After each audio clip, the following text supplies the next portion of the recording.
And just so you know, it takes about 10 business days for that to get through to you. If you need a certificate of attendance and you're familiar with how we do that, you likely know this already. But we will be giving you a link at the end, so stay tuned for that.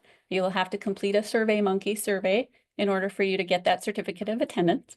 And we will also be taking a 5-minute break, sort of midway through the presentation today. So if you need to plan for anything, know that that's coming as well.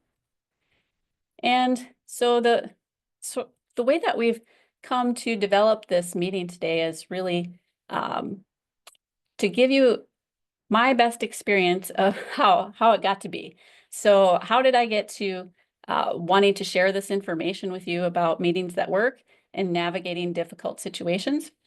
Mostly from my experience in the deep end of the pool. And I'm sure that many of you have had that also in your career. So let's talk a little bit about what that might have looked like. So I have worked in a maximum security treatment center with psychopathic personalities. I am a social worker. I have worked with stakeholders with opposing interests, and that might be very familiar with some of you in the positions and roles that you have, and might be why you're here today. I have worked with people in emotional crisis at end of life and with business owners in crisis. So a lot of different areas that sort of run a big extreme, if you think about it. And through this like 25 plus years, I've come to sort of figure out the things that work and the things that are maybe even some myths and things that don't work at all. And so my goal for this training is for us to condense down what works, so you don't have to figure this out by yourself, and to flush out the myths, okay? And so if you have any questions, know that Ingrid's going to be here to answer those. You can go ahead and put them in the chat. And we also are going to be using Mentimeter, and we'll get to that in a second about how to make that work.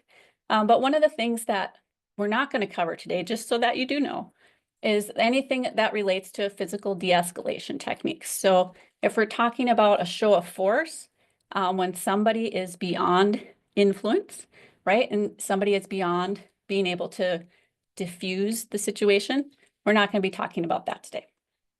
Okay. So many of you I know are familiar with Menti.com, but if you're not, this is a way for you to engage with us in a way where it makes it feel almost like you're in the room. So it's totally anonymous. All you have to do is scan the QR code there, and it will take you right to what you need. Otherwise, you're welcome to go to Menti.com and enter in that 8-digit code. And I'll give you just a few minutes to see if you can get logged on there. And once you do, if you wouldn't mind giving us a thumbs up so that we can see on our end that you're logged in and that you're getting where you need to be.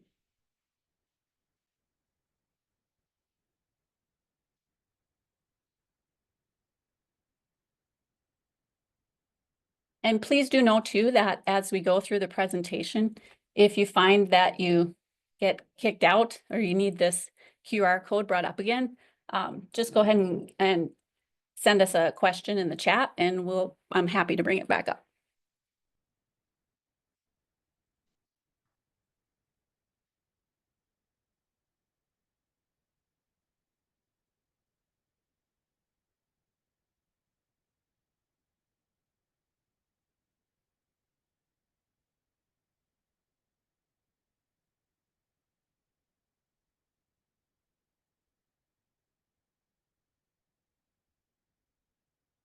Okay, so we got people. Looks like we're logging in. Looks okay. I think so. Yeah. All right, good deal. Okay. So if you have any trouble, please do let us know. But why is it even important to make meetings work better? What's in it for me? And when I say that, I mean, what's in it for me? What's in it for Ingrid? What's in it for you? Like, why should we make meetings work better in the first place? And I did a little research and looked into how many average hours we spend per week in meetings. And 11.3 hours is sort of the mid-range, right? Some people spend more, some people spend less. But this was really sort of mind-boggling to me that we spend 11.3 hours in meetings each week. And if you think about what that actually means, that we average 23,809 hours per full-time career spent in meetings. Okay, so let's sort of unpack that and figure out what that means. That's a big number. And that actually comes down to 11.4 years. And this was absolutely horrifying to me. 11.4 years that we spend in meetings. And if you look there at the 2,080 hours, that is the number of hours, right, in a full-time position.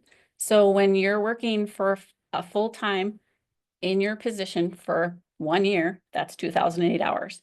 So 11.4 years of your career are spent in meetings. And since this is an absolutely horrifying idea to me, I thought, well, what can we do? What can we do to make this better for everybody in the room, right? And if you are here as a meeting leader and you're wanting to exert some influence over how this goes for people, this seems like a good place to do it just for yourself and maybe for the people that are depending on you as that meeting leader. Okay. So let's go ahead and start with our first poll. How often are meetings led well enough to impress? And by impress, I don't mean like, man, like they're the greatest ever. By impress, I mean, like you thought that they did a good job facilitating what was going on. And so your responses are never, it's a lazy river school, right? Like that means like those water parks that have the lazy river where you're just sitting in the inner tube and you're barely moving. That could be maybe how some of the meetings are run that you've attended.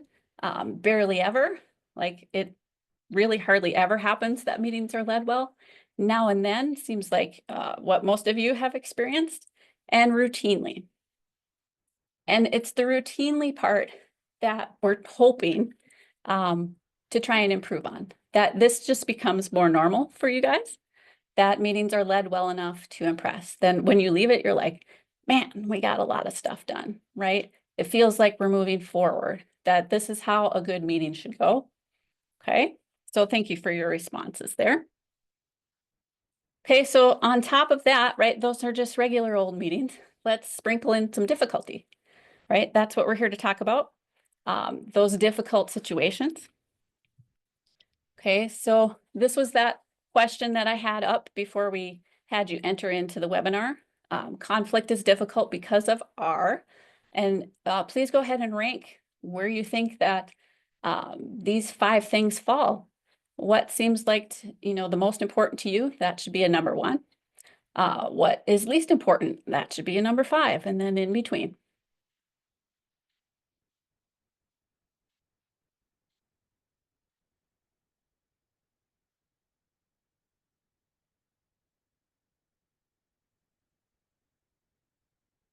And also too, if you aren't, wanting to jump on Menti, please do put your answers in the chat and Ingrid will share them with us.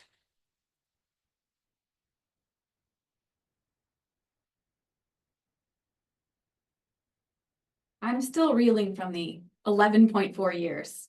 Because if you think about a 40-something year career, like a quarter of your career is spent in meetings.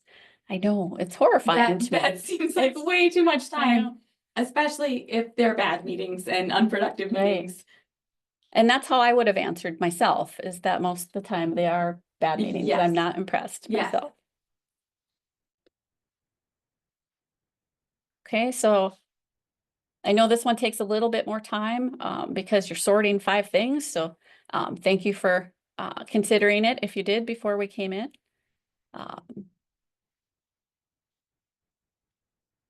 It's so much more fun as a presenter when we use Menti, Yes. because we get to interact like you're actually here with us. So thank you for being willing to do that. Okay, so it looks like the majority of people think psychological factors. That's the main reason why conflict is difficult. Fear of negative consequences is a close second. Past experiences, and then lack of skills, cultural, social expectations being last. Okay, so thank you for sharing your opinions there. Okay, so as you can tell, conflict really has a bad reputation. There are a lot of things about it. Really, one of the main things is a myth that conflict is bad. Okay. We fear it, we avoid it, right? And we ignore its potential and then complain when it hits the fan. And one of the big things is we underestimate the benefit. So this is sort of my interpretation, and with the little help of ChatGPT, on when we're anticipating conflict in an upcoming meeting, what it might look like, what it might feel like, what we're expecting, right? Like, we're going to totally have our entire meeting disrupted, overturned. I mean, there's things in this picture that I don't even know what they are, that I found humorous. So one of the other things, another myth, is that if I was a good leader, there would be no conflict. Okay. Like, all your meetings everybody would look so relaxed and calm in it, and everybody would be having the greatest time. That's actually not true either. That if you're a good leader, we want to have conflict.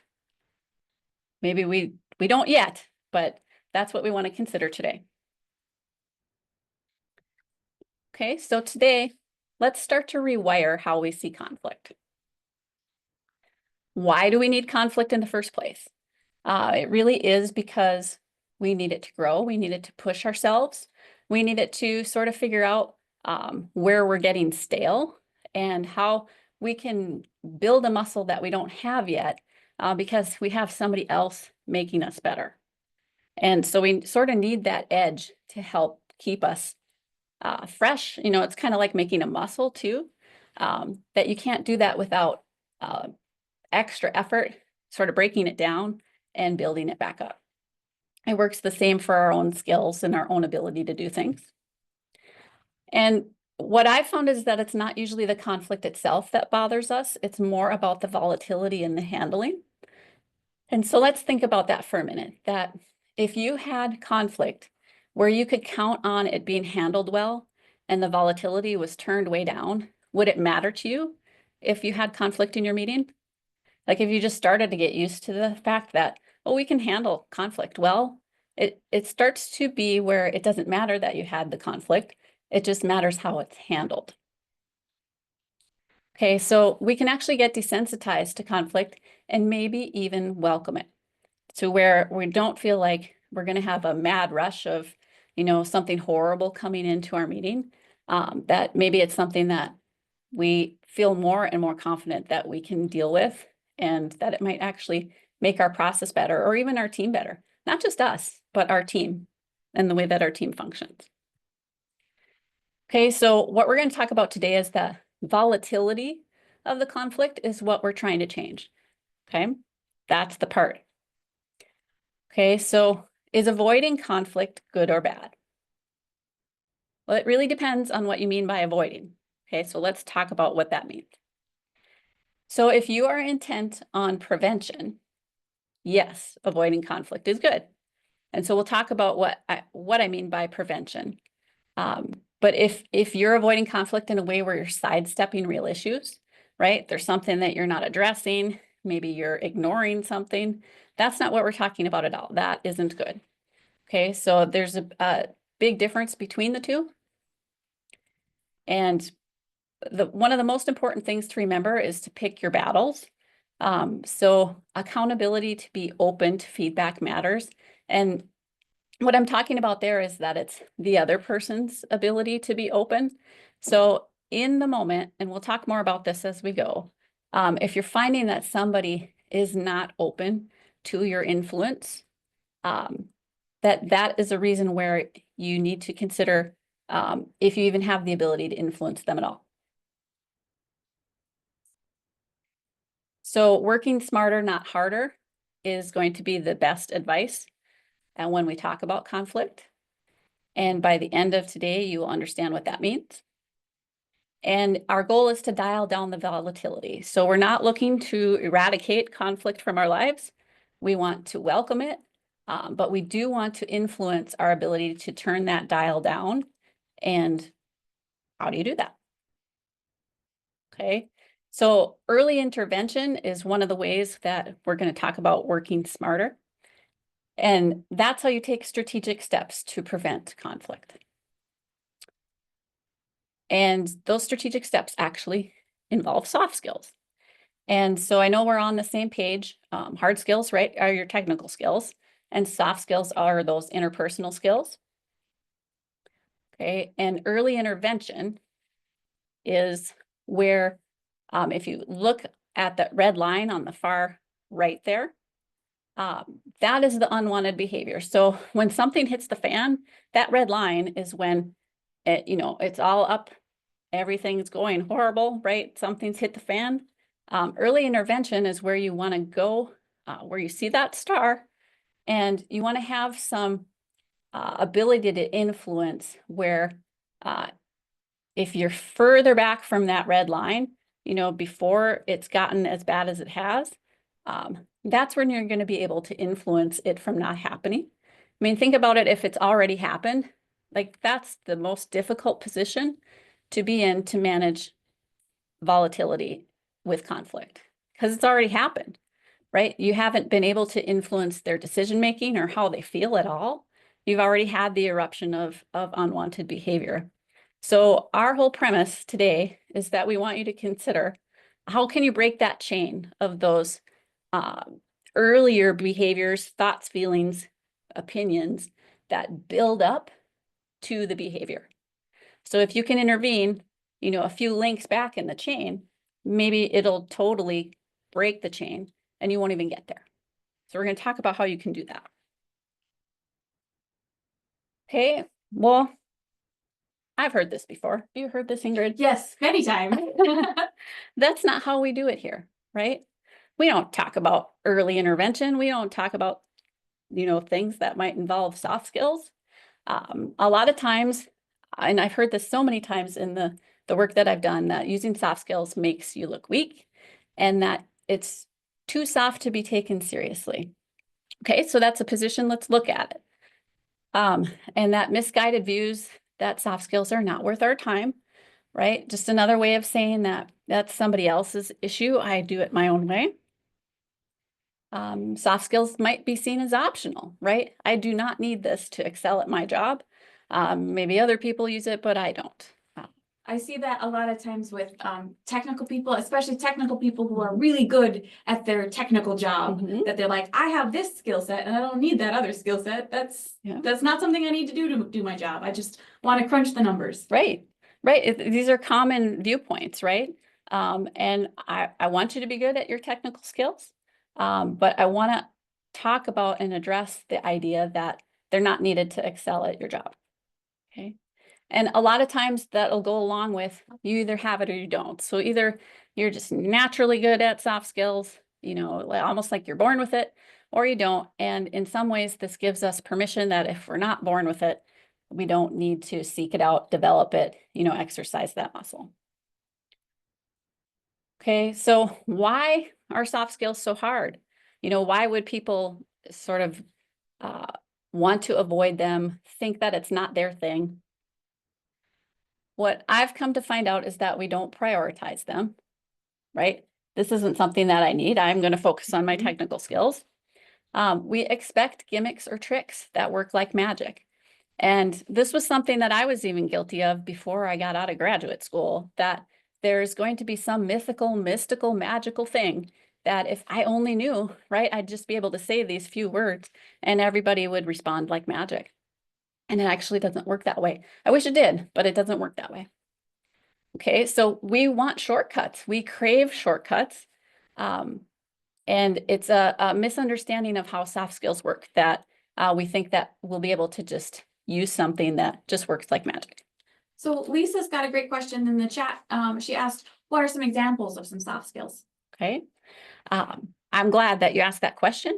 And we have a slide coming up, actually, that's going to show you a bunch of what those might be. Okay, so hang on for just a second.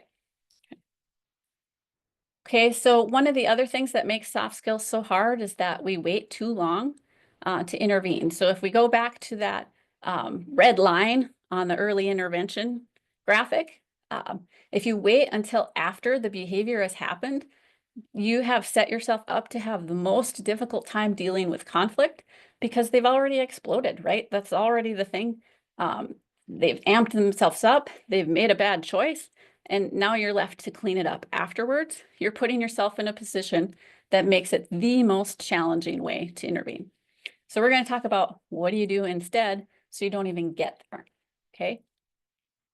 But if your interpretation of soft skills is that you've only seen people intervene after, right, the bad thing has happened and it doesn't go very well, you're going to naturally interpret it to be difficult, okay?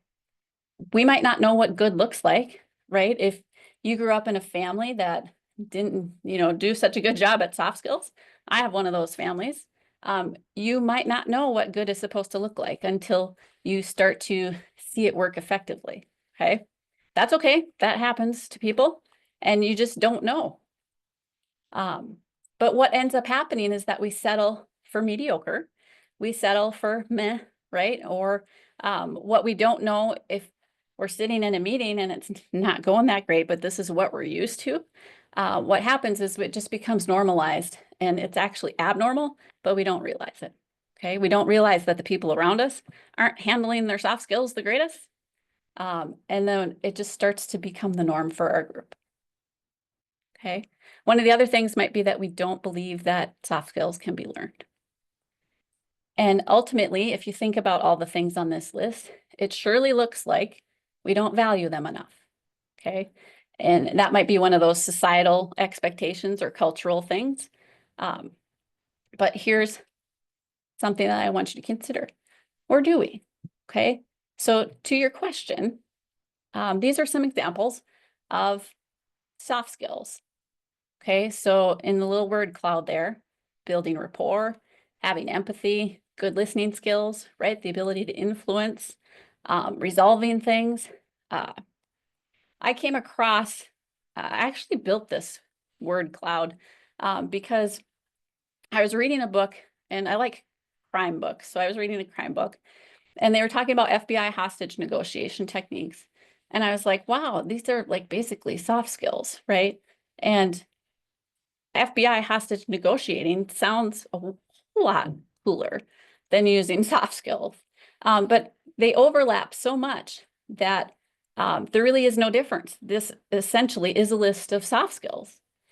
And it made me realize that, soft skills are someone else's hard skills. So when we think about that, maybe they're hard to learn or that it doesn't come natural, I'm going to focus on my technical skills, that they actually can be learned. Like in my profession as a social worker, these are the hard skills. These are the technical skills. So of course they can be taught, but how you view them and whether you think that it's worth doing is kind of something that is either going to stop you from wanting to do it or make you consider like, well, maybe I could use this in even different ways than I thought. And especially if it sounds a lot cooler than you think. So as we go today, you might be starting in this place where I had conflict in my meeting today. And you're like, wow, man, that's too bad. Okay, that's okay. We're going to start there. We might get to a place where it's like I had conflict in my meeting. Well, naturally, right? That it's normal, it's expected, we need it, right? Of course you had conflict in your meeting. Okay, and if we want to push it even a little bit further, brilliant, right? It's a cool thing. You had conflict in your meeting today. That means that your team is really doing some serious work. You're doing some serious work to push your team, to push in the meeting, to actually not let it go stale. And that's where we're looking to get to. Okay. So the time that we're spending today, if we look at spectrum of what conflict resolution models are out there, where you see there with the yellow with the influence and diffuse, that's sort of our domain for discussion today. It's more on the informal side of conflict resolution models. This is much more in the prevention area. If you end up in a situation where influence and diffusing doesn't work, the next step you might consider is going to mediation. right? And that's where you have somebody else that comes in that's a neutral party, and they help you reach a common decision, and you're bound by that decision, right? Arbitration is the next step up. It's usually a pre-litigation step. And that one is when somebody makes the decision for you. So you might end up in a situation where you really can't make any gains. Nobody's moving, and you need somebody else to help you make a decision.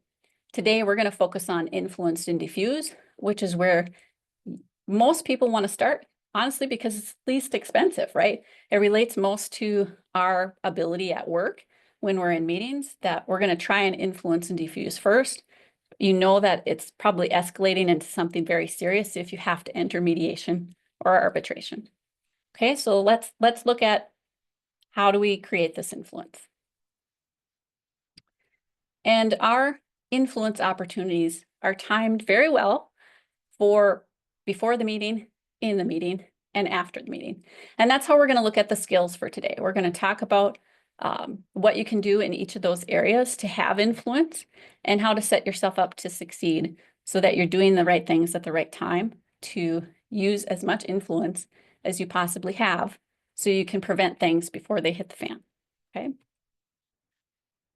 Okay, so one of the biggest things that can contribute to building volatility is confusion about meeting dynamics in the first place.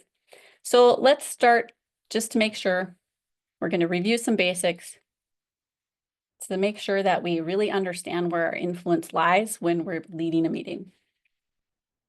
Okay, so I want you to look at this graphic that comes up, and I'll give you a little bit of time to just sort of absorb it and consider what are you seeing in this graphic. I'm going to pull up a poll right after this, so you can, I want to have you write down your thoughts on what you're seeing. So sort of gauge what you can see. Okay. And then what do you notice when you look at this graphic? What do you see? What jumps out at you? In the chat, I've got 4 hungry Pac-Men. Pac-Man, a flower, 4 Pac-Man. Awesome. So a box, a white square, table for 4. That is a great one. like I that. haven't heard that one before. White square, 4 black circles. I love that you're saying Pac-Man, because that's the way that I see it too. And so thank you for sort of going with me on this one. The Pac-Mans really jump out at you, right? Those are the things that are obvious. They're in the foreground. That's the part that most people see first. Sometimes they don't always see the next part, right? Many of you did, where there was a white square. The idea with this graphic is, what I want you to understand is that when you're facilitating a meeting, you're dealing with both of these things at the same time. And the Pac-Mans are the things that are obvious, right? That's usually the what of what you're having to navigate. So those are going to be the tasks, the things that most people get in a room and they want to get done and checked off their list. They're the obvious things. The square that you see there, it's actually negative space, right? For those artists out there that know and work with negative space, it's there, but it isn't there. You can't see it, right? And when you look at the graphic, look at it again and see that it ties everything together. It's invisible, just like a process is in a meeting, it's invisible. But if you ignore it, it takes up more space than the tasks themselves. Okay. So what I'm wanting you to understand today is that your areas of influence lie equally on both sides. So I want you to consider the Pac-Mans, right? The things that, the what of what you're having to manage, and how, or the process of how you're managing those tasks at the same time, because it all connects, okay? Those things at the same time. And I talk a lot about wrangling, and essentially that's what it feels like to me. You're trying to get tasks and, you know, the process that you're working through to get those tasks done at the same time. And wrangling is something that you can't really control. You're just trying to get from one place to another and hoping that you can sort of push people into getting there. And it's not a guarantee, but as the leader of a meeting, right, you need to do both. Otherwise, you're ignoring one of the main features that makes it so that you can get something done, is that underlying process. And Ingrid, you had a class where, right, Yes. where many of you have attended the class about meeting facilitation. And the primary discussion there was all about the what, right? The things that you need to do to run a meeting well. That's great. We need to blend that with the how, and that's what we're talking about today. So doing those things together at the same time.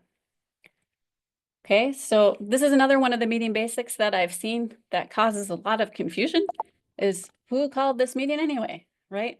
How many times have you shown up at a meeting and nobody knows why? And who called this meeting? And I thought you did. And you just sort of all look around at each other and like, why am I here? Okay. Okay, so confusion on who is leading means that nobody is leading, right? That you don't have a leader. And so this is one of the things that you need to make sure that you understand. Who is leading anyway? Is it the leader? Is it the facilitator? Is it the timekeeper? Is it their job to lead the process? Is it the most talkative person in the room? Or maybe the highest rank? You know, could it be anybody who volunteers? And participant leaders, those are like the people who normally don't lead, but if nobody else is going to do it, then they volunteer, right? They just rise to the occasion. There are a lot of variations in who is leading. And this is why it gets confusing, that if you don't have common terminology, you might not really know. So what I suggest is you look at roles and responsibilities. So the list of responsibilities there is important, but it isn't really where I want your attention. They're all valid. They're all things that somebody needs to be doing. What I want you to pay attention to is the big R and the little r, which a big R is primarily responsible and a little r is your backup. So you can see that a leader and a facilitator, they're basically doing the same things, right? They're primarily responsible. And you might have somebody who is a participant leader, right? They might not normally be leading, but they might back up the leader or the facilitator if they're not going to be there. And they may need to do those things at some point. The timekeeper really doesn't back up much, right? They're just doing one thing or maybe two things. So I want you to be thinking about who's primarily responsible. What do you call that person? And what you're doing is more indicative of who the leader is than what you call it. And so I want you to use your preferred term, and I'm going to use leader and facilitator interchangeably. It's really more about your actions, right? You're wrangling those tasks, you're wrangling that process at the same time. And that's what a leader is doing. Okay. Okay, so what's your core responsibility then as a meeting leader? Let's just make sure we're on the same page. We're not going to go in as much depth as the class that Ingrid had. But let's just remind ourselves, because this is where your areas of influence are. Okay, so driving tasks to completion, right? Obviously, those are the Pac-Mans, that's the what, okay? Removing barriers, that's the how. That is your responsibility as a meeting leader, is to remove barriers. And to attain goals. So attaining goals is not the same as setting a goal. It's very easy to set a goal and then go nowhere in your meeting, right? Just because you have one doesn't mean you're actually going to do anything about it. It might be nice on your agenda, right? It might be a well-written goal, but if you don't pay attention to moving the process forward, paying attention to the process as the meeting leader, then you could end up at the mercy of nothing getting done, or you could be at the mercy of a leader who's not doing anything in the group too. Okay, so these, just so we're all on the same page, are the core responsibilities of that meeting leader. Okay, and so some of the common facilitation mistakes that come out of this, that is why we're here, you know, that raise the volatility risk. Passive leading. So we go back to our lazy river style of just kind of floating along, you know, maybe not caring who's leading the meeting. You might have a timid person who doesn't really like to speak in front of other people, right? That could be, but essentially a passive leader is ignoring the opportunities to intervene, and they're just sort of there, right? Sort of inert. You could have severed leading, which this would be somebody who has no tie to goal attainment.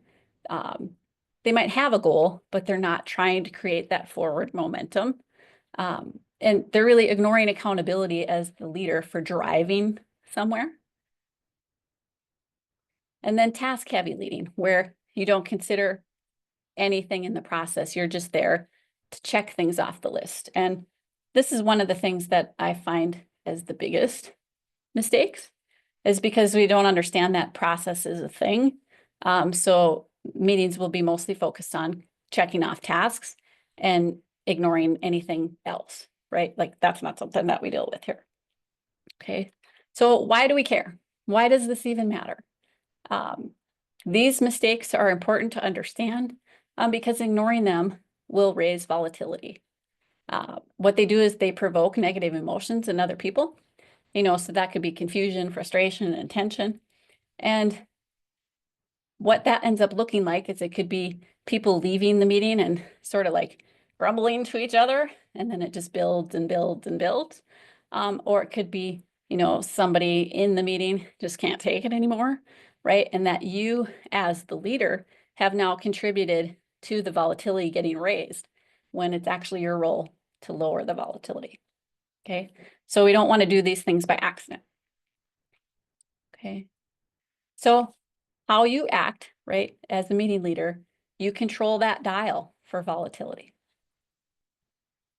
So let's look at volatility some more. Okay, so volatility in relation to conflict, I want you to think of as a match to gasoline. Okay, so think of somebody you care about, maybe your kids, somebody else that you really value, and they are heading over to that gas can with an unlit match. Okay, think about what that feels like, right? You get that. It's not the same as if the match was lit, but both have a different sense of urgency, right? The unlit match means you have more time to intervene. The lit match, right, should be raising your urgency and you have less time to intervene. And that's all that volatility is you have more influence on the outcome if you intervene earlier. So we're back at that idea of the behavior chain and getting further back from that red line so that you can diffuse the volatility early on instead of waiting until it's high.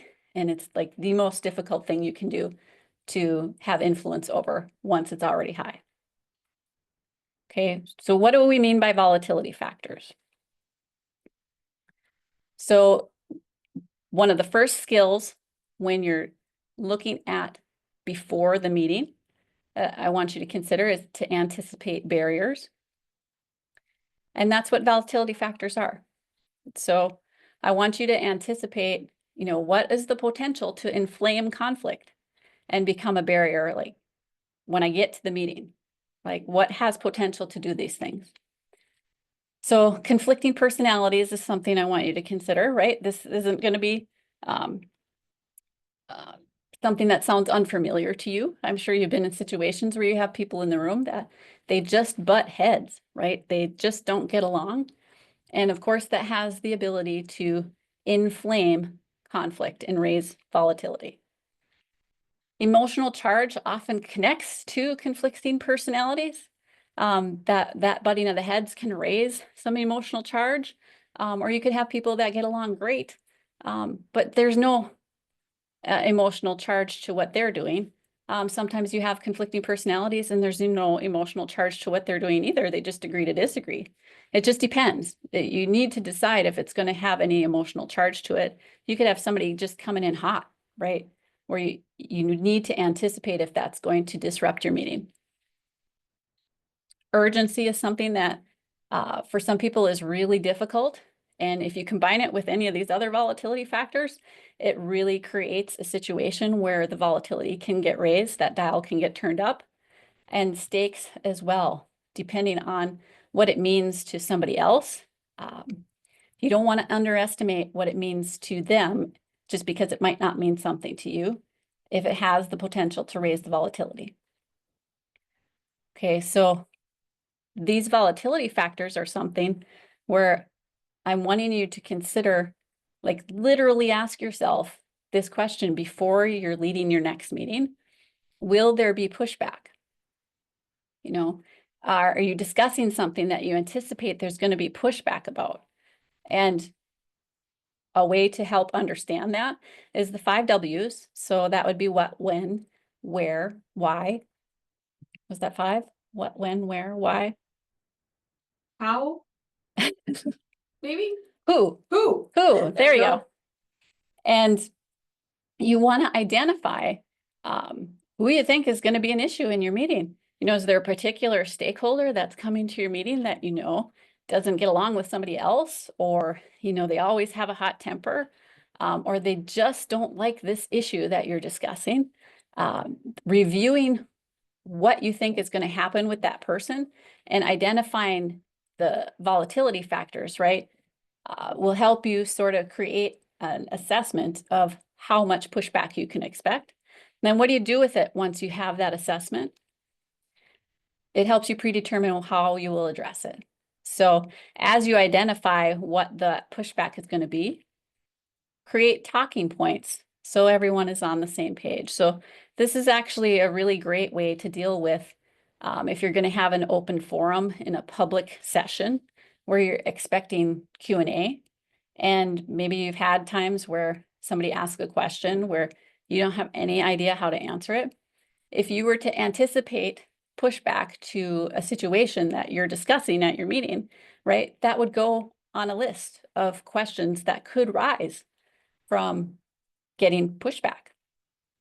So you would be essentially creating talking points to have everybody on the same page. So if I'm the one answering, I know what it is. If Ingrid is the one answering, she knows what the acceptable answer is, and that you're not giving different answers. Okay, so it's helpful for that too. And then you're just keep drilling down into the questions of what else might interfere with your desired result in the meeting. So this is where you're anticipating barriers, anticipating pushback. You know, a barrier doesn't have to be pushback. It could be something else. But the idea is you're taking the time to consider before you get into the meeting, right? Before you get there, what could be something that's going to get in my way? Okay, timing your actions right is important too. So holding a courtesy meeting is a very useful technique. A courtesy meeting before the meeting. So if you have somebody, and this is with bad news or good news. So if you have somebody that you know you're giving them bad news, you don't want to give them that bad news in front of everybody for the first time in that meeting. Give them the courtesy of pulling them off to the side and saying, hey, you know, this is going to be happening. Give them time to have their response privately. And then when they're in the actual meeting with everybody else, right, it isn't going to take them off guard. The same thing works for good news, believe it or not, is that there might be somebody who doesn't really want to have the spotlight on them for good news. And, you know, it might seem like a great idea to you. What's wrong with good news? What's wrong with a compliment? But if you're anticipating what people are like, what their personalities are like, and how they respond to emotion, they might be private. They might not appreciate the spotlight on them, even if it's positive. And it might be a good idea to have a courtesy meeting with them before the meeting to help diffuse a potential awkward or difficult situation in your meeting. Okay, and then I mentioned this already, but don't underestimate someone else's stakes. This is one of the easiest things to do that you get busy and you don't take into consideration that this thing that seems small to you might not be small to somebody else. And then they show up at your meeting and you haven't anticipated it. And then you're heading right towards that red line on your intervention chain, right? Where you haven't had the ability to intervene earlier because you didn't think about how it might affect them. Okay, so don't underestimate the stakes of somebody else because that's where your influence lies. Okay, what is our next pre-meeting skill? So before you're in the meeting, setting sufficient structure is the next area where you can really make a difference and have great influence. So where are you going, right? That's one of the biggest things. The leader sets a structure by having a goal window before every meeting. And so this is different than just setting a goal. Setting a goal is a good thing, but keep in mind when you're wrangling, right? You're trying to move from here to there. And if I've never done it with actual cattle, but I can only imagine that you can't be that precise, right? You can't say that I'm going to just go over there and get that animal right over there. It feels the same when you're facilitating a meeting, that you might have an idea in mind of what your goal is, but people are people, things are not in your control, and you don't really know what's going to happen. So setting a goal window is really for you to figure out what is minimally acceptable to you as the facilitator so that you can leave that meeting with forward momentum. So you want to set what is your beyond acceptable objective. So you have a range, and that range is going to be like, if I don't get anything else done, I want to at least get to here before the end of the meeting. And then you'll know if you've made movement towards your actual goal that's way over there. And you might still hit that, beyond acceptable goal. It really depends how things unfold. But having that range, having that window makes it so that you're ensuring by planning ahead that as long as you get to here, you're going to still have forward momentum. And that forward momentum is important to you hitting a target. Otherwise, you might be one of those people coming out of a meeting where it's like, why did we have this meeting? We didn't do anything, right? We didn't advance anything. We didn't get anywhere. And part of your job as the wrangler, as the leader, is to have that forward movement and to be making sure that you're figuring out how to get people from here to there. Okay. This avoids goal drift and makes sure that you're going to achieve something. Okay, so again, your job is to wrangle into that window by the end of the meeting. So your minimal target, as long as you set sufficient structure. So you might be the only one who knows what that target is. Maybe you share it with the group. It doesn't really matter. It's just you got to have that in mind as the leader, so it's not lost on you. Okay, then setting more structure. Where are the fences? So imagine if you are wrangling for real as a cowboy and there aren't any fences, right? It's going to make your job a whole lot harder to contain what's happening. Same thing with ground rules in a meeting. You want to establish ground rules so everyone knows where the limits are. And those limits are your fence lines, right? If you have everybody running off in different directions, it's going to be difficult for you to wrangle people in and to get to where you're trying to go. So let's make a case for explicit ground rules. What does that even mean? So implicit versus explicit. Being explicit helps us to integrate information. And what that really means is we're openly discussing. We might have it posted. We might be having it written down in front of us on the meeting minutes. There are lots of ways to be explicit, but there's repetitive exposure to speaking to ground rules. And all that does is it helps it soak in. Our brains kind of need it so that we're clear on, what's happening in this group, what's normal for this group, and where are the edges so that I know how to conform my own behavior. We need direction on those edges because it prevents confusion and overexertion. And the overwork part is the part for you. Because if you don't have those edges on what's acceptable and people are naturally policing themselves, you're going to have to work a lot harder to get people to where you're trying to get them. And that's just work for no reason. Okay. Confusion also can inflame volatility for people. So if they don't know how you do things, they don't know what the rules are, and you might do things differently than, the team down the hall, that confusion can cause embarrassment, right? It can cause things that just raise volatility for some people. So being explicit really gives us time to consider our responses and make better choices, really. A lot of the things that I've heard about ground rules at this stage in working as professionals, that we're all adults here, we don't need ground rules. And it would be nice if that was true. this is what implicit thinking looks like when it comes to ground rules, thinking that we already know this stuff. Like, come on, we don't need ground rules. But being implicit is really just relying on assumptions and mind reading. And I don't know about you, but I can't read anybody's mind, you know? Nope. I don't know what they think is acceptable and, you know, how that compares to what I think is acceptable. And so having it be explicit just means that we're not going to work off of assumptions because we know that it can inflame volatility for some people. We're just going to get it out there, have it be clear, and that everybody's operating under the same set of rules. So what are ground rules anyway? Okay. Overkill? They can be. Okay. Possibly. So what I suggest is that you don't go overboard here. 80-20, your ground rules. And what does that really mean? So this may be familiar to many of you, but if you're not familiar with the Pareto principle, it's also known as the 80-20 rule. It essentially states that roughly 80% of the effects come from 20% of the causes. Okay, he was actually, Vilfredo Pareto was an economist who came up with this idea.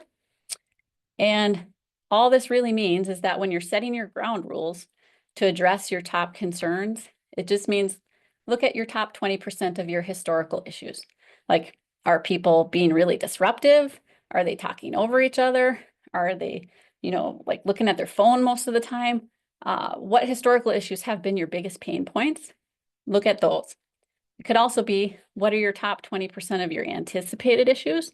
Like, we're really afraid that somebody is going to blow up at this meeting and be rude to us, or not stop talking, or start throwing chairs, or whatever it is. What do you anticipate could be coming? Set your ground rules to address these things.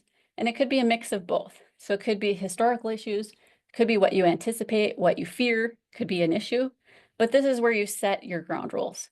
You don't need to set a ground rule for everything. I just want you to consider what's going to get you 80% of those results. Okay, and having a continuum of ground rules is really good too. All that means is you're going to have your routine everyday meetings, right? Which are typically looser ground rules than if you have a high volatility meeting where you're going to have people showing up and you're anticipating that there's going to be pushback. You're going to need to have tighter ground rules for those situations. So know what the difference is and set them in a very distinct way so that you're addressing high volatility in a high volatility setting. Don't use the same ground rules for every type of meeting. So there's a good comment here, or question, I guess, how to tactfully be explicit without being patronizing when you are setting up these ground rules. That is such a great question. And we're going to talk about that in just a second when we talk about a containment. So hold your thought on that one. And if I don't answer your question, please let me know. Okay, but when we're talking about ground rules, essentially what I mean is that it's the agreed upon standards for your company's meeting behavior. So what Ingrid does with where she works might not work for your business, for your agency, for where you work. And that's okay. I'm not saying that you have to apply things that don't make sense to you, that don't work for your group of people. You're going to know each other well. You're going to know what works for you, and you need to set those ground rules for you, because what works for you might not work for somebody else. Okay, so don't feel pressure to conform in some way that you go look up a list of ground rules off the internet and you're like, this doesn't sound like us. This sounds like some of those things that you don't want to do, right? Ground rules are intended to give you freedom from those interruptions because you're being explicit about what you don't want. So just make sure it's customized. Okay, you're also going to include consequences for violations. And this is the part that's usually missing from ground rules. It's easy to look at what you need to do as a rule, but what's going to happen if you violate this rule? So having conversation about what that's going to be and that you have clear consequences is the part that helps prevent and reduce volatility. Okay, and I have a little caveat there for those who are open, because that's always part of the conversation, that you could exert as much influence and be as skilled as you possibly can, there are still going to be people who aren't open to influence. Okay, and you got to know who those people are and what that means. Okay, and the way that ground rules work is that you're exerting positive peer pressure. The group is exerting positive peer pressure to follow norms out of a desire to belong. That's all that it is. That we just agree that this is how we're going to work with each other, and we're a team. We're happy to do this with each other. But if you have somebody that isn't part of your group and they're at a meeting, they don't have any desire to belong, what you're going to want to consider is how to find a common ground value that does matter to them, that matters to you at the same time. So it might be, maybe there's a project that you're working on that you value is getting completed on time or with high quality. And maybe that's where your common ground value is. Just trying to figure out what it is. If it doesn't matter to them, if they get along with you, right? That's not going to help you diffuse anything. You have to figure out what matters to them and that genuinely matters to you, so you can figure out how to relate to them. The consequences, what are some examples? Could be a verbal warning, could be required training. It depends on what the violation is. Could be even a performance improvement plan, or immediate removal with an escort. It's up to you guys to decide and how to weight it based on what the violation is. As long as you're clear, you got to figure out so that it's not something that comes as a surprise to someone. Okay, so this is where we talk about containment, your guide to enforcing ground rules. There's a difference between gatekeeping versus containment. And I think this is what your question was about. So if I get it wrong, please do tell me. But gatekeeping mostly annoys and is divisive. Think of a gatekeeper as someone who is just really looking to catch somebody in violating a ground rule, and that they kind of enjoy that, just pointing it out. Containment is when you recognize that something is wrong and you actually do something about it. So the recognizing it isn't the part I want you to focus on. You have to do that, but it's the intervention part, actually doing something that is going to advance your ability to diffuse conflict and volatility. And so think of gatekeepers like a parrot or a lookout, right? They're the people. Parrots are great gatekeepers. They're going to tell you what's going on. They're going to alert you to things, but they get really annoying when it's over and over and over again. That's not what ground rules are intended to do. We're not trying to micromanage people.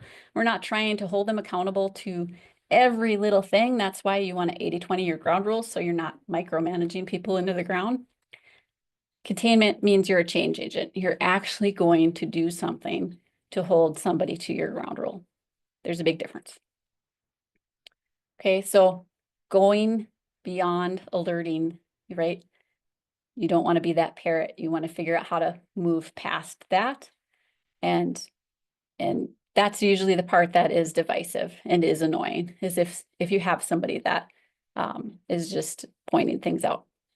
So we have a couple of comments here in the chat. One is that they use Robert's rules as our ground rules, where I would say that's kind of more of a process.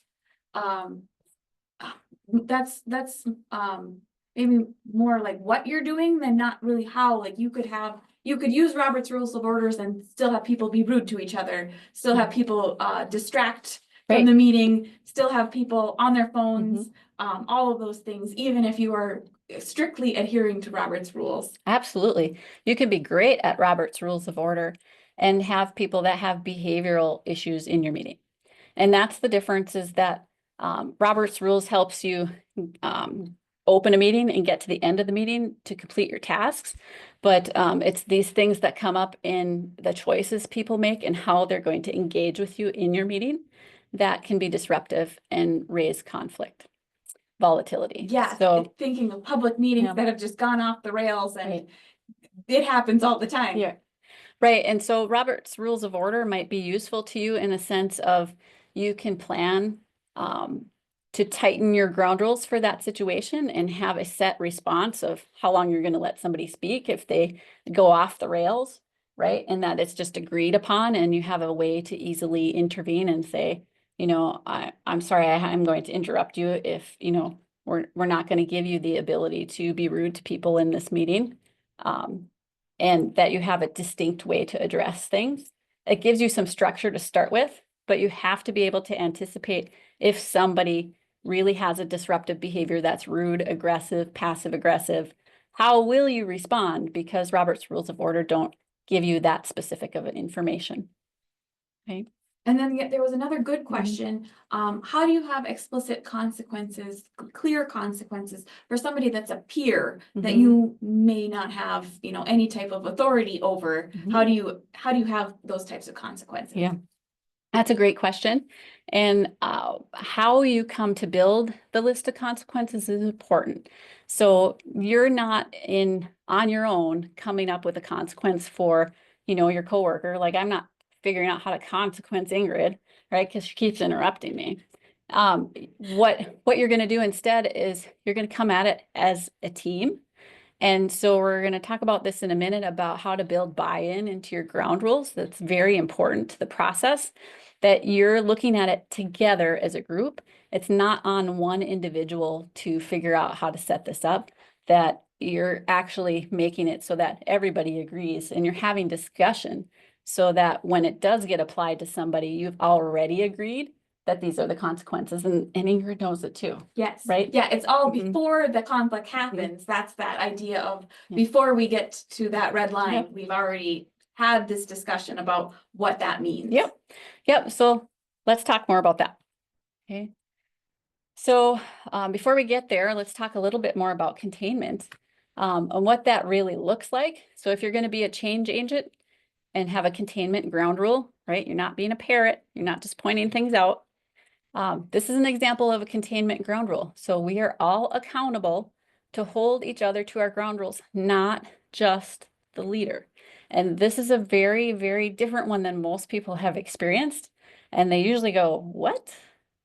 Like the leader is supposed to lead that and give people feedback, not just everybody around the table. Right. Okay. So I want you to know that a good containment ground rule means that it's not just the leader. The leader's going to do their job, right? That's still on you as one of your core responsibilities. But you're all in this together. And that's a different understanding of containment than just somebody who's pointing out the ground rules and expecting to get somebody in trouble. Another example of a containment ground rule is that we encourage each other to recognize issues out in the open. Like, we want to do this. Thank you for pointing that out, Ingrid. I really appreciate. Like, it gives me a chance to, make sure that what we're doing here is, it stands up to, scrutiny, right? If not that you're trying to poke holes in my idea, but I still appreciate you trying to poke holes in my idea because it makes me know that we've tested it. And having those kind of conversations together, like we encourage it. That's an example of a containment ground rule, that it's not just on the leader to do these things. And another example is, what is your company's version of productive disagreement? You got to be able to figure out what that looks like. So one of the companies that I know quite well, their version of productive disagreement probably looks nothing like most that you would expect, where they get a little bit hot-headed, they might yell at each other, and then they always get to the other side of the conflict and make up, and then they're fine. It works for them, so when I talk about having a version that works for you for ground rules, I want you to really genuinely consider customizing it, that there is no pressure on you to be a certain way, but the people in the room have to all agree and accept it. So you're not applying this to somebody without their permission, like you're having a discussion saying, how does this work for our team, right? Might not work for somebody else, but productive disagreement here is going to look like this. That doesn't mean I encourage you to yell, but if it works for you and you figure out how to get to the other side and you're still a strong team, if not a stronger team, then there's something in there that is working well. Okay. So this is where we're going to talk about The last pre-meeting skill is build ownership into the group. This is where you're doing it all together so that you're not on your own in a vacuum trying to hold somebody accountable to a ground rule. So how do you do that? This part of setting structure so that you can actually prevent and diffuse is to build team buy-in. Okay, what does that even mean, right? It just means that we're going to own it together. And you may be familiar with forming, storming, and norming. That just is something for you to understand, where is your group at? Forming means you're new, right? You barely know each other. You might not even know everybody's names. You're still at the stage of being brand new. Storming is like you're past that. You know everybody. You have roles. But now we're like dedicated to getting things done and we're moving really fast. Norming is we're well past that. We've been together for a long time. We might have some bad habits that we need to unlearn. Just understand where you are in that type of a team structure, because it's going to matter to the type of conversations that you have, right? If you're forming, you're going to have a different conversation. You might not need to unlearn anything, but if you're norming and you need to unlearn, you're going to have some different conversations. Okay, brainstorming ground rules together are those conversations. So you're getting together as a group. This is a meeting type where you're building things together, where you're going to sit down and say, what matters to us? You know, of that 80-20 rule and to our team, you know, what are the types of behaviors that we dislike the most that we want to put in these ground rules? What are the ones that we're most afraid of, that we anticipate pushback, that we got to make sure we put up here? Come up with those together, you know, ask people for their input so that you get a well-rounded perspective on what matters to everybody on the team. And then explain as the leader who owns the meeting. In my perspective, the leader doesn't own the meeting.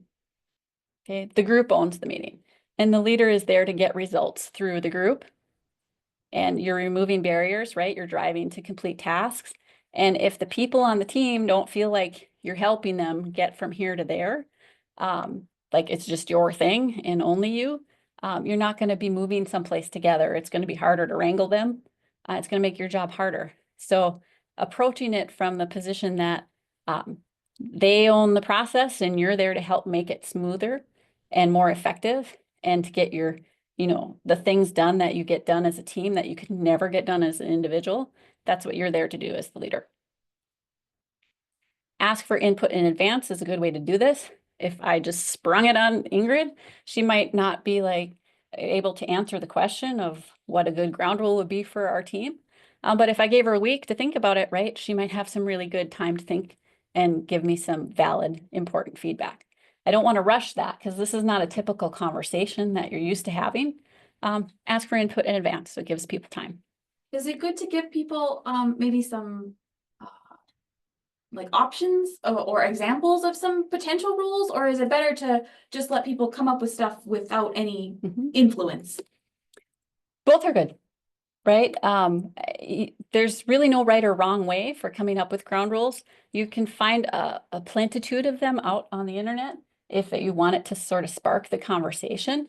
But what you want it to boil down to is what works for your group. So don't feel pressure to take what you find out there firsthand, that it has to work for you. There's a lot of them out there that might not fit. Yeah. Okay, and make sure you have time to discuss it so you're not rushing people, that they have a valid option to, you know, talk about things that have mattered to them, that maybe if they would have had a ground rule in advance, it wouldn't have gone astray, right? Make sure you have time to discuss issues that warrant a ground rule. And then again, be clear on how to show productive disagreement. So know what that means for your company. And buying into the structure, a good way to get that buy-in is to ask everyone to agree to the ground rules verbally and in writing. And the and in writing part is the key part. There's something about signing our name to something that means that we have to read it. We have to speak our minds so that if we don't agree with it, right, I should have brought that up in the conversation, that you're asking everybody to do the same thing so that you're getting their buy-in and their opportunity to, you know, maybe say if they don't agree, right? They have that option in the meeting not after it's all figured out. Okay, and then include that containment language when you're having somebody sign. So if you want somebody to, follow that example rule of we're all in this together, it's not just on the leader to hold everybody accountable to the ground rules and what that looks like. Have that included when you sign. And then it's good to review your ground rules annually because they're not always going to be the same. What's going to happen is you're going to have a meeting and be like, oh man, that was horrible. Like, I didn't expect that to happen. That came out of nowhere. And you might not have a ground rule to address it and you'll need one. So consider it a living document that it's something you can adjust as you go and it grows with you as you become a more mature group. Or as you add new people, right? There might be different personalities that need tighter ground rules that you didn't need before. Okay, and then this is of course where you write down, which ground rules get which consequences so that that part is clear. Okay, and having all of this is a way to create that structure and that buy-in. So it's explicit, right? Everybody knows what it is. They'd have a chance to share their opinion or share their dissension and talk through that and to come up with a final document that, oh, we've all created this together, right? It gives you a sense of like, this isn't just something that's being bestowed upon me and from upon high, right? Now I have to follow it. It's like we built this together. So it gives you that sense of buy-in. So an easy way to create your ground rules, it doesn't have to be hard. Besides the internet search and weeding things out, is to look at the values at your company. You might already have a list of values, right? You might have a mission statement. Take sort of some guidance from there. Really, ground rules should reflect a living example of your values. It's just behaviors that show, those values. So that's a good place to start. And anticipating what bugs you or what is going to be considered disruptive is another way to start. Okay, here's an example of where you can find a list of values that makes it really easy for you to start off if maybe you don't have your company values yet, or you just need to refresh them and make sure they're up to date. This is on a website. You've probably heard of Brene Brown. She's another social worker that talks a lot about values. And I'll share this resource with you later. But it's a nice list to start from that can be a springboard for figuring out, what behaviors might line up with the values that you have at your company. Because you kind of want people to live your values, right? If it matters to the business, it matters to the agency, you would think that the actions you're having in your meetings should reflect your values. Okay. So this is kind of where we're set to have our 5-minute break. We're going to go ahead and set a timer here so that it's clear when we're going to come back.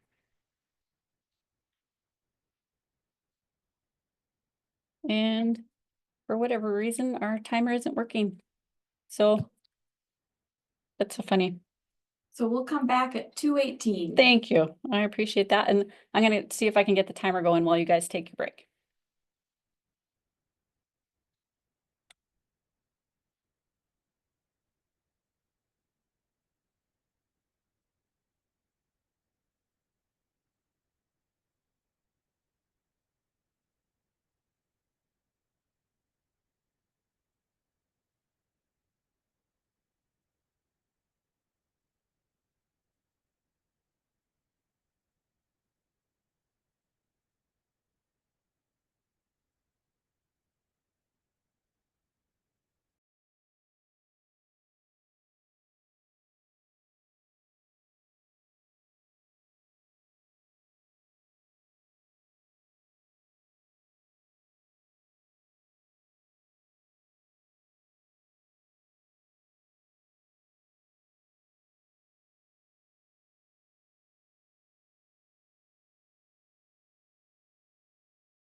Okay,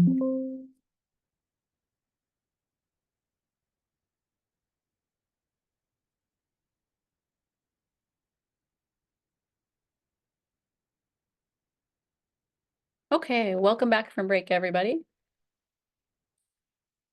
So we are heading into in-meeting skills now. So you've done your prep before the meeting, you've done all your anticipating, you've done your figuring out of how to set structure and how to set limits and had good conversations. Okay, you've been doing all of that to prepare for right now, which is in the meeting, right? That's sort of game time, right? No more practice, you're in it. So one of the main things that you're doing in the meeting, right, is to drive for that goal attainment. Have you done the things that you need to do to set yourself up to fail or succeed? And it's at this juncture where I want you to remember that red line on the early intervention. Did you do the things that we talked about in pre-meeting that are going to, sort of phone it in lazy river style? So if somebody has a disruptive behavior, you'll have waited too long and have a really hard task in front of you. Or have you had some anticipation and some ways to diffuse things in a way where you're ready, you got this, and you can roll with it? Okay, so that's the first thing in the meeting, that have you set yourself up to have an easy go of it? Doesn't mean there won't be things that are difficult, but you have the influence to make it way less volatility and to turn that volume down if you've done the things that we just talked about leading up to here. Okay, so then the next part of being in the meeting is where most people, I think about difficult situations and like, what do I do for disruptive behavior? So the ability to recognize disruptive behavior cues is what we're going to focus on next. So difficult meeting behavior can look like a lot of things. It can feel contentious, right? It can feel hostile. It can have some heat to it, that emotional charge that we're talking about when it comes to volatility. It could be argumentative, right? Could be somebody being passive aggressive and having some, or some outright hostility, or even just oppositional, where they have a strong opinion and they're not backing off. Really, what I want you to think of here is that you have to notice these things as issues. So if you think back to that passive leader on the lazy river, just sort of floating along, they might notice it, they might not notice it, but they're definitely not going to respond or act on it. Noticing this is important, and then figuring out what to do with it is the next part. So if you're not even sure if you're noticing these things, you have to start there by paying attention to what's going on around you. But most of the time, what these things are is we call them an entrenched position. And so once you recognize an entrenched position, that is a cue for you to be like, oh, I have to do something as the leader. Okay, so what is an entrenched position? What's a position on its own? So positions fuse a few things. So it's our thinking, our values, right? And values are like our most deep-seated beliefs. Those things that really matter to us the most, that we're kind of like, where do these things come from? But I just have a gut instinct that this isn't okay with me. Your values, right, are not just flippant thoughts. They're really deeply rooted in you. And our historical choices. What have we decided to defend? What have we decided to like, that's no big deal. Okay. This is what a position is. It's all these things rolled up into one. And an entrenched position is one where our thinking gets to be polarized. And all that is it just means it's super rigid and it's black and white. So we're painting ourselves into a corner with an entrenched position. And some examples of entrenched positions are, that won't work. We've always done it this way. No one else has had this problem, right? So it couldn't possibly be a problem. You don't care what we think. You're going to do what you want anyway. Can you see how it's just one-sided, one way or the other? That's what polarized means. That's what black and white means. I'm totally willing to die on this mountain. That I'm going to take my position and it doesn't matter what you say. Or it could be more subtle where it's like, I'm going to pretend I'm listening but really my behavior is going to contradict the fact that I'm showing you that I'm listening because I'm not really going to change anything. Okay. You can tell that they're entrenched just by sort of perking up and paying attention, that maybe what they're saying doesn't match what they're doing. Okay, why do we get into entrenched positions in the first place? We probably had a valid reason at the time that we started our position, right? It might have served a purpose at a time, and right now it might not be helping us anymore, and we just don't realize it. Okay, we might not even see it in ourselves, and maybe no one around us, and this is a really big one, is willing to hold us accountable to becoming better and having a difficult conversation with us, maybe chewing through some conflict in a low volatility way, where it's a disservice to us. And because nobody is willing to have that conversation with us, because they respect us, right? That's why we have those conversations. We might think that we're right and even dig in further into our entrenchment. So entrenched positions happen when we don't maintain our own flexibility in our thinking. Our thinking gets stiff, just like muscles that you haven't used in a while. It gets stale. We have old ways of doing things, and we're just doing them because this is how we used to do it. And we're used to it. Okay, so what happens if it's not them, right? It's not somebody else that has an entrenched position. What if you're the one, you're the meeting leader, and you have your own entrenched position? Okay, so this is an important thing for you to consider, that it's not just them, it's you that you're having to monitor when you're leading a meeting. You're doing a lot of stuff when you're wrangling, right? That's a lot of things that's happening and firing all at the same time. It's pretty impressive if you think about it. But you need to be monitoring your own thinking at the same time, because it's going to be very hard for you to help bring somebody back out of their corner if you're stuck in your own corner. Okay, so we're going to talk about something that we have a handout that, Ingrid, if you wouldn't mind. So are confronting meeting volatility factors? That's the All one. right. Okay, and if that drops in, Yep.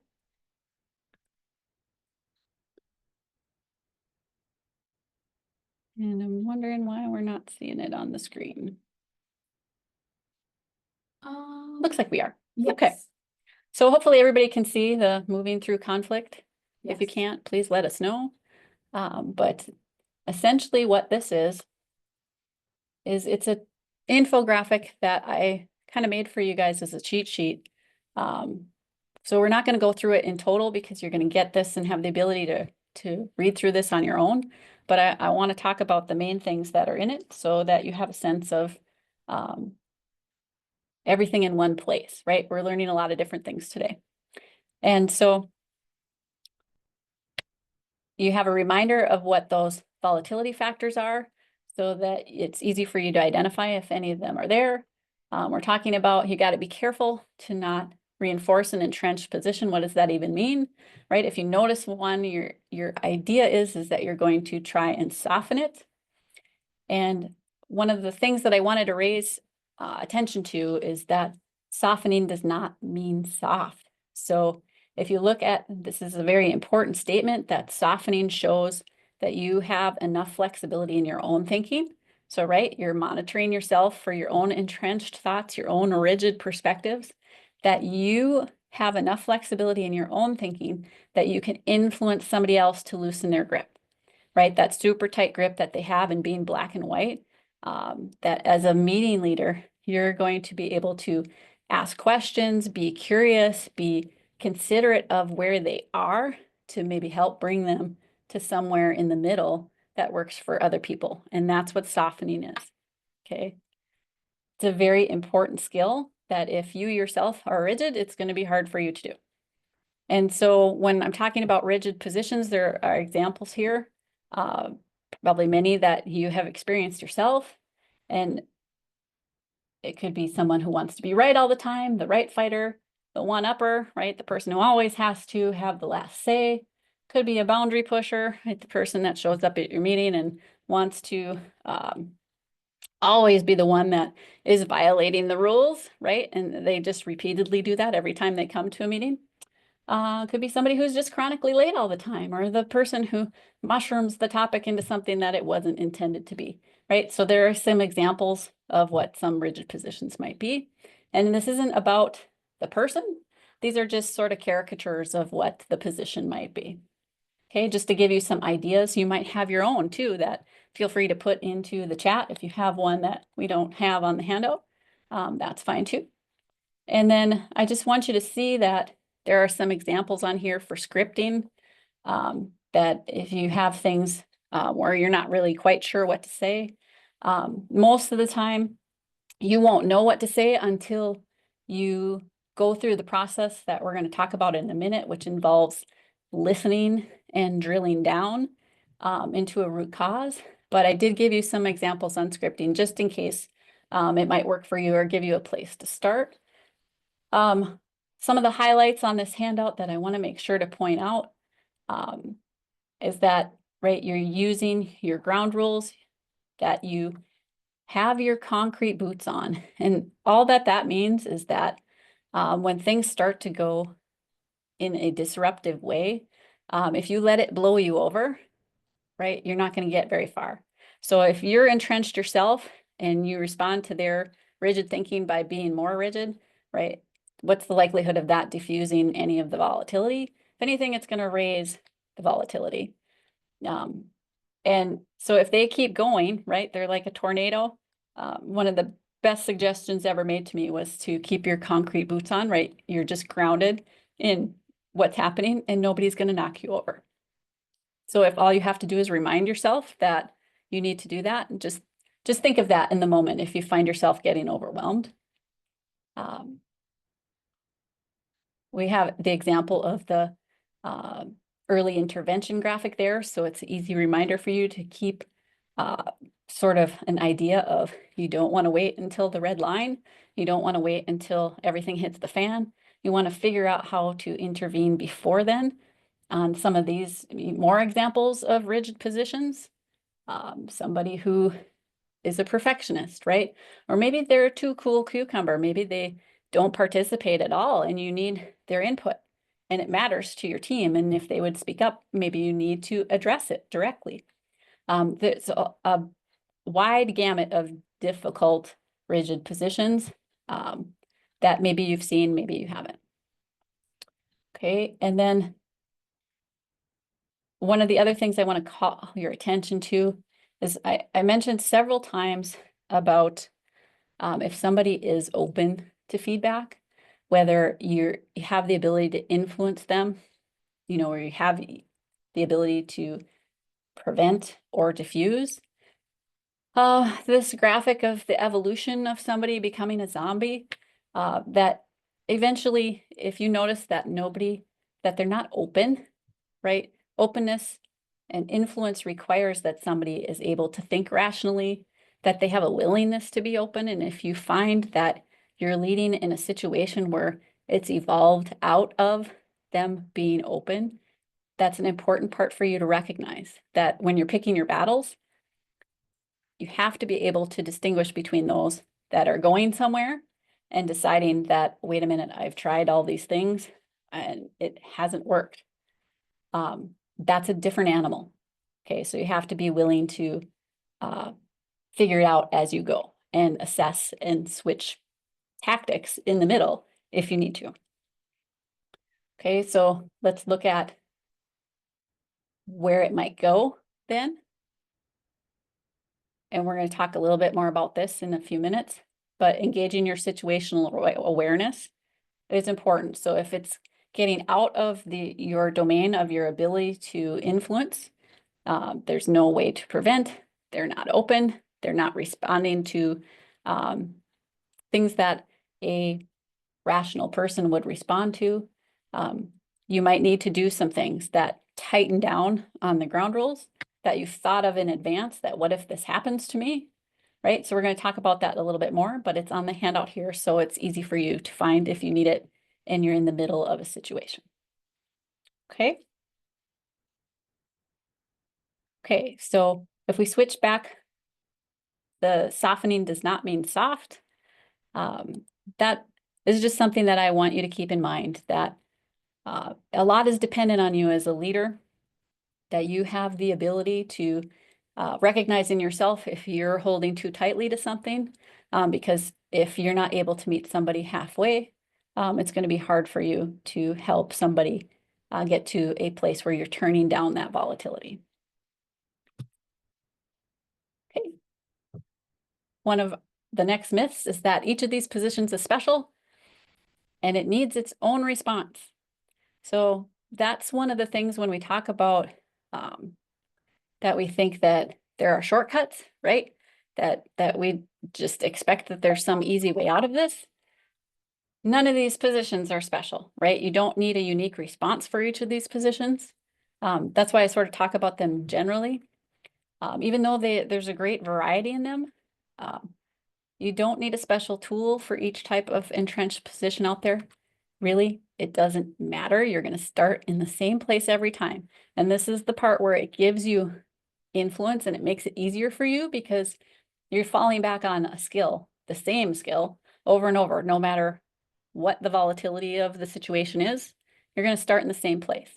And this is where we're going back to the FBI hostage negotiation tactics, right? They start in the same place. Okay, what is that? Okay, taking direction, doing direct action at the right time. What is that action? So let's get into what you're doing. Everything starts with listening. And this is probably not a surprise to you. But active listening is when you will first notice difficulty. And if you're familiar at all with Toyota lean manufacturing, the 5 whys, which is a root cause analysis, is very metaphorically useful here if active listening sounds unfamiliar to you. For some people, it's something you're very familiar with. For others, it's like, nah, that's not really my thing. But maybe the 5 whys from lean manufacturing is something. They're actually very similar. And all I'm wanting you to think of is that your questions should connect to each other. So in the 5 whys, right, you ask why, and then you have an answer and you're like, well, why did this next thing happen? And why did this next thing happen? If you think about them, they're kind of linked to the one that came before it. That's what active listening is, okay? You're linking your observation, your impression, your perception to the thing that they just said, and you're going through and trying to drill down, okay? And really, please don't ask why 5 times. That will mostly annoy people, but it's good when you're trying to get to the root of maybe a technical issue, and it doesn't work so good from an active listening perspective, although it does sound like a toddler. Yes. Yeah. And so what it boils down to, and I do have a handout coming up for you guys on this one too, is that you're actively listening for those entrenched positions in yourself and in someone else. Okay, you're going to use questions to uncover the root that can be diffused. And you're going to show empathy and common values to help soften thinking. Empathy being that thing where you're trying to understand what it's like to be in somebody else's shoes. And you don't have to be 100% right. You're just trying to understand. So if you ask them a question and you get it wrong and you think that they're frustrated and they're not, and that your question makes them frustrated, that's okay. The fact that you're trying to show empathy is okay. You don't have to always be right. It's that you're engaging in the process of empathy. Holding other people accountable to your ground rules. You're doing that at the same time as you're doing all these things, right? I said it's a pretty cool thing when you're facilitating. You're doing a lot of different things all at the same time. And you're still keeping the process moving forward with respect. So if you need to shut down something so that you can move forward, that might be something you decide to do. And it's not in this order either. So you might have to be perceptive enough to move around, jump around, change positions, repeat certain things until you get down to the root. And to me, it is so much more than active listening. I have what I call it a perceptive drill down. So if I were to say, Ingrid, you're such an active listener. Mhm. She is a good listener, right? But if I were to say, Ingrid, you're so perceptive, it sounds different. It implies that she's already listening, and she's made a judgment about where to go with something. So that's what we're looking at. We're talking about how to drill down in a perceptive way. So it is much more than active listening because you're doing a lot of things all at once. Okay, so this is where we're going to go back to our handout.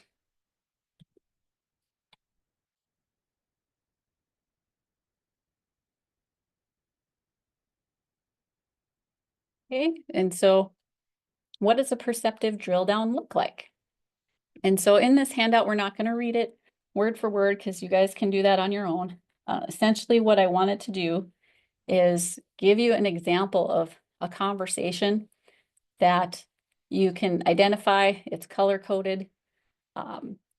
You can see how it works to go through a drill down, and you can see sort of how to attach each step to somebody's comments. If active listening is really familiar to you, that's essentially what this is with a few additions at the bottom. If active listening is not familiar to you, this is a good way to figure out how to get a handle on it. Okay. So we're going to go back to going through what it is on its own. So if you want to walk through on the handout yourself, that's fine. Oh, we're going to talk about what the steps are without going specifically through the handout. Okay, so a perceptive drill down, right? You're gauging a lot of things all at once, and you're being perceptive about deciding what to do with that information. And you're trying to drill down to a root cause through these steps. So the first part, the broadest part, the top of the funnel, is you're going to ask for broad information. You don't know. You're taking a neutral position. You might have noticed that they have an entrenched position, and that's your cue to ask them for what do they mean, you know, without judgment. The without judgment part is important because if you ask them a question where it seems like it's loaded, that can raise volatility right from the start.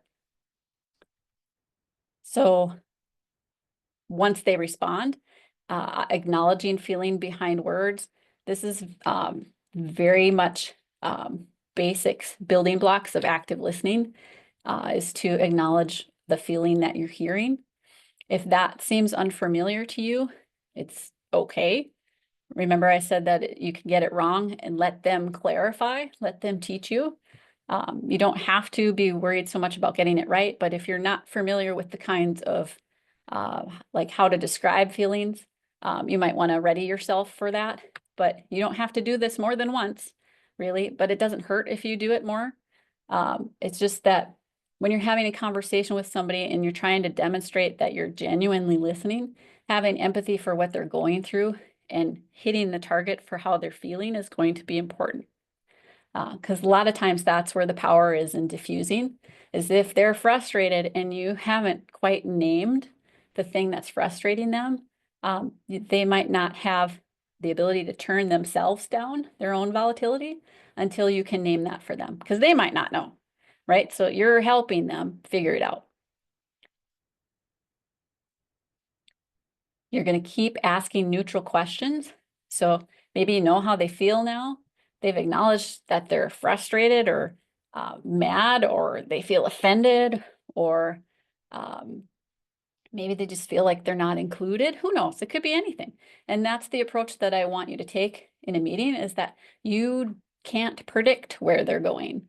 That's why you can't use tricks. You can't use techniques. You have to actually listen, and they will guide you to what they need based on their statements.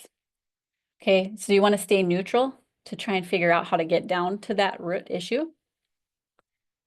And then you're doing that hand holding part, the lean manufacturing why, right? Asking all those whys. You're trying to tie your observation to their last statement. So that's going to show, that's going to demonstrate that you are actually listening. If they're telling you something that matters to them and you start talking about something else, you've probably all experienced that yourselves, right? That can really alienate someone. It can alienate you when it happens to you. It can make you more frustrated, or if anything, raise your own volatility or your heated emotion, you know, those volatility factors. So you have to be paying enough attention to tie your observation to what they're actually saying. Doesn't mean you have to be right.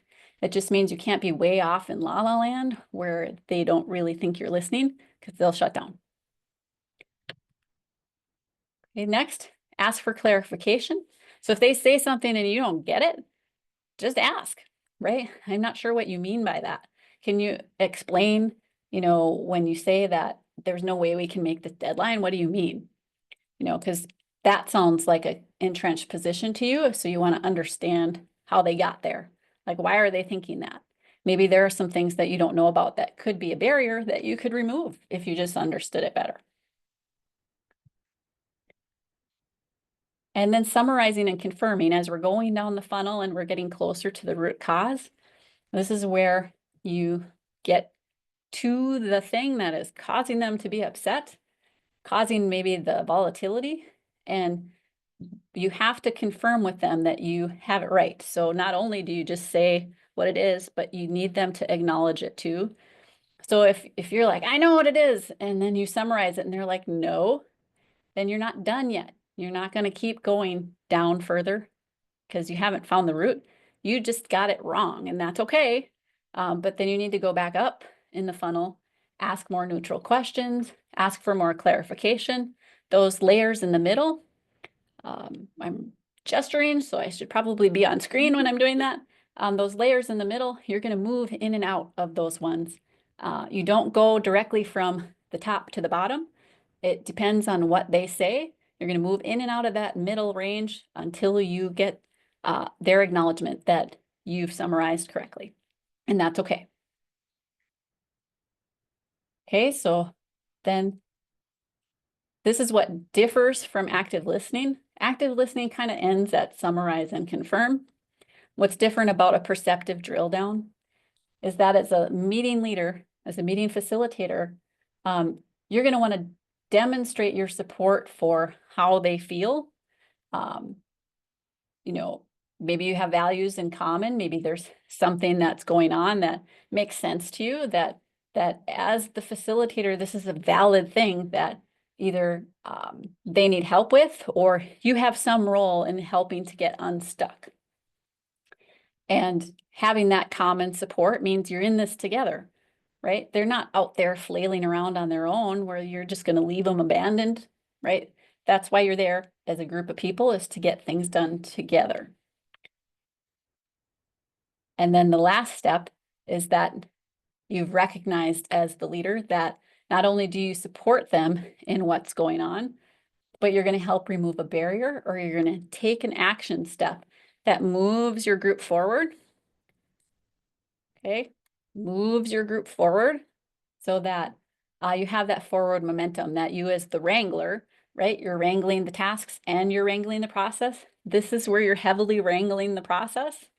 But now you're about to join it back with tasks.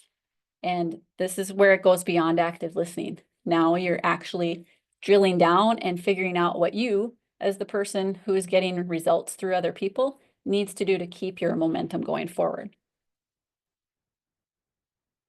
Okay, so those are the steps in a perceptive drill down.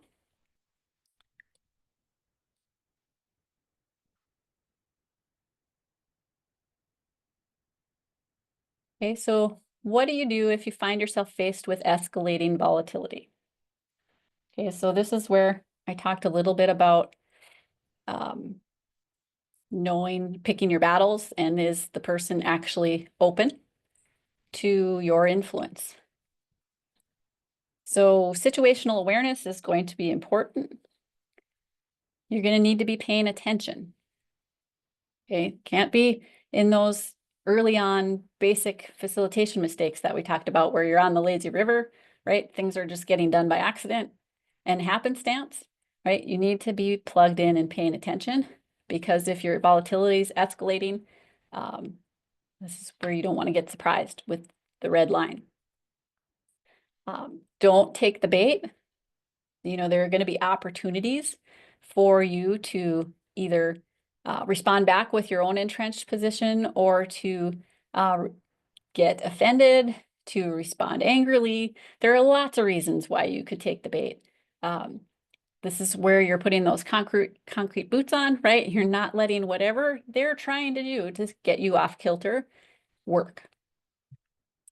So, right, you got your boots on.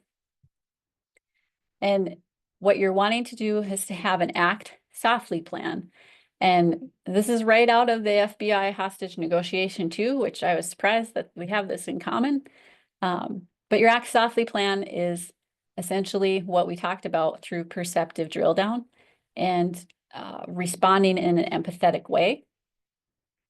That is all of your active listening rolled up with your wrangling and trying to move with momentum forward.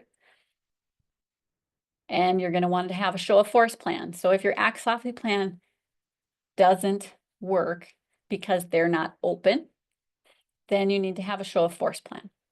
Okay, what does that mean? So in my maximum security positions, we had actually personal alarms that we wore on our belt that if somebody was not open and it couldn't be diffused, we pushed a little button on our belt and people came a running. Okay. We have a security department here. We Yeah. do. That's Yes. something that would be an option. Mhm. What do you have in your setting? It isn't always an option.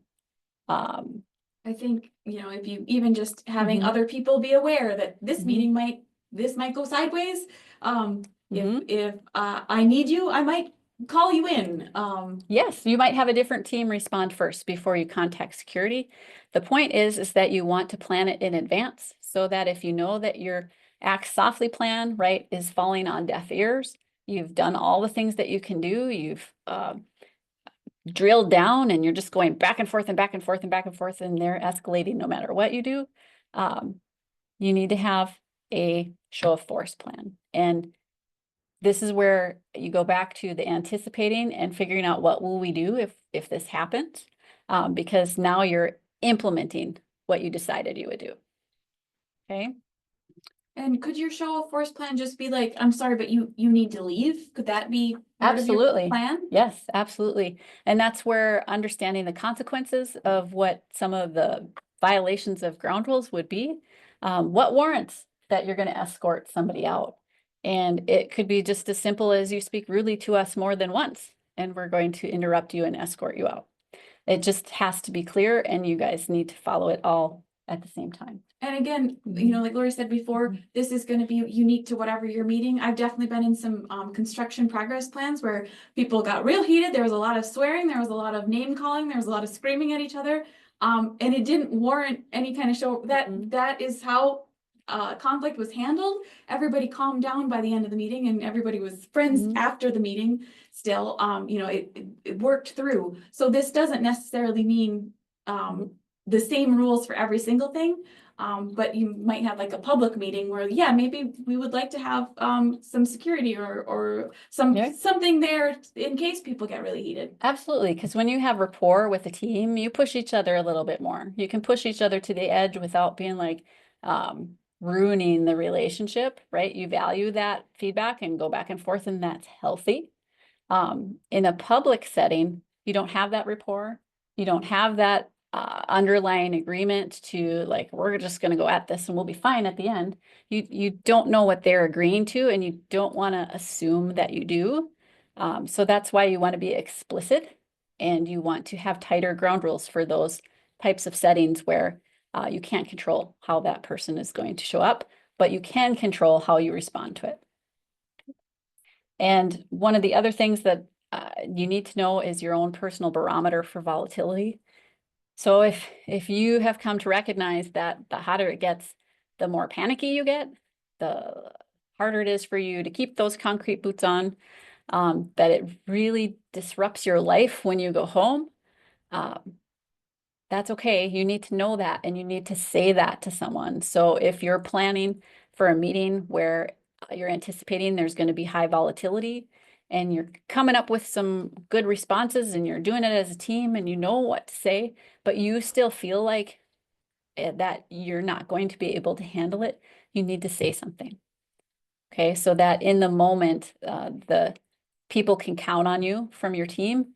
And if they know that you are worried about it, those are separate conversations that you might need to have so that somebody can listen to you and help you figure out, is this something that, you know, we can figure out and all we need to do is talk through it more? Or is there something more here that is a really genuine, valid issue and we need to find somebody else to facilitate this meeting? Okay, so just be willing to speak up if that happens, because there probably are situations in all of our lives where there are certain types of people or certain types of behavior that trigger us, and nobody can know that but you. Okay, so take care of yourself, and so your team can take care of you. Okay, so this was off of the handout. Again, softening does not mean soft. And when it comes to having your speak softly plan, the quote from Theodore Roosevelt is good: speak softly, carry a big stick. So start with empathy and understanding, but be prepared to intervene firmly.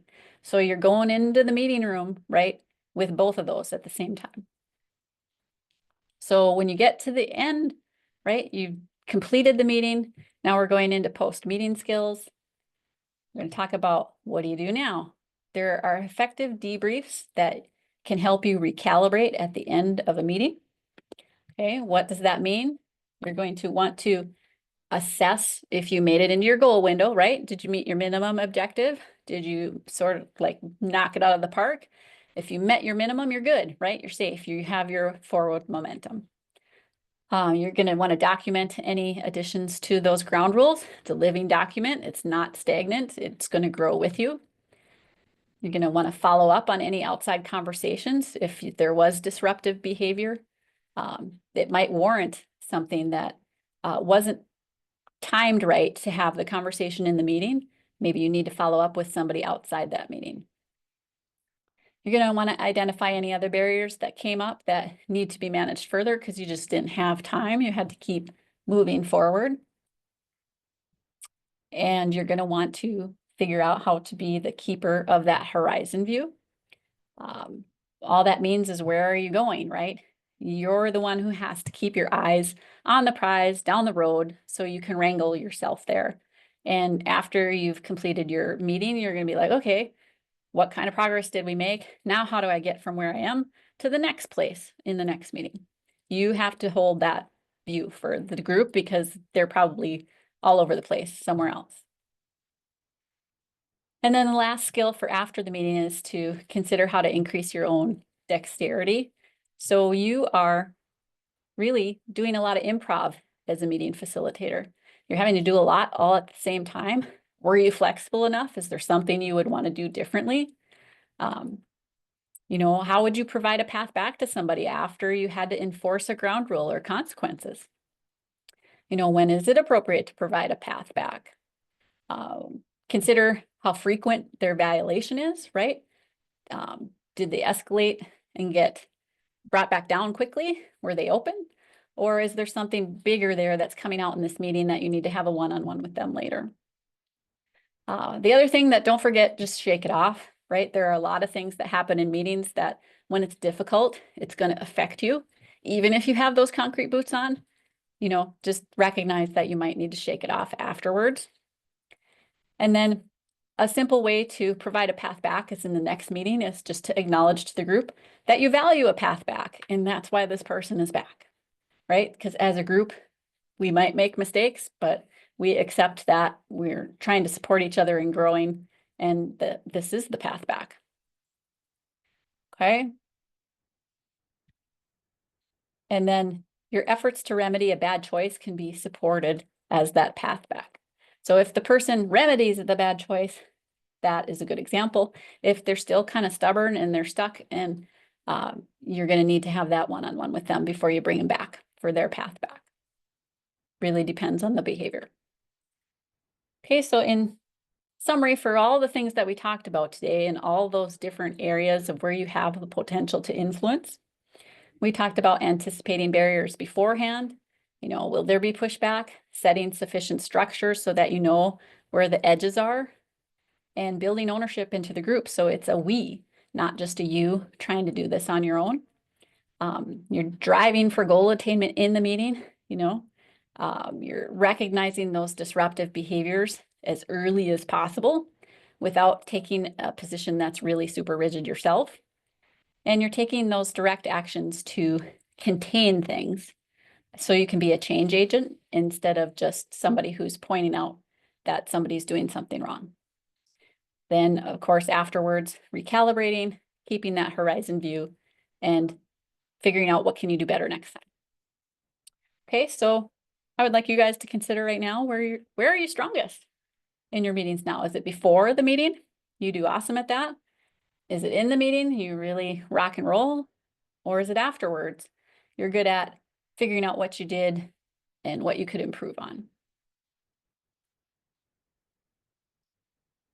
Okay, looks like we're pretty even before the meeting and in the meeting. That's awesome. Great. Okay, so now when you think about those 11.4 years that were in meetings, the horrifying amount, okay, what would you like to improve the most to make your meetings even more useful and to make them feel maybe less like 11.4 years and more useful to others too? Okay. Doing your in-meeting direct change agent work makes sense.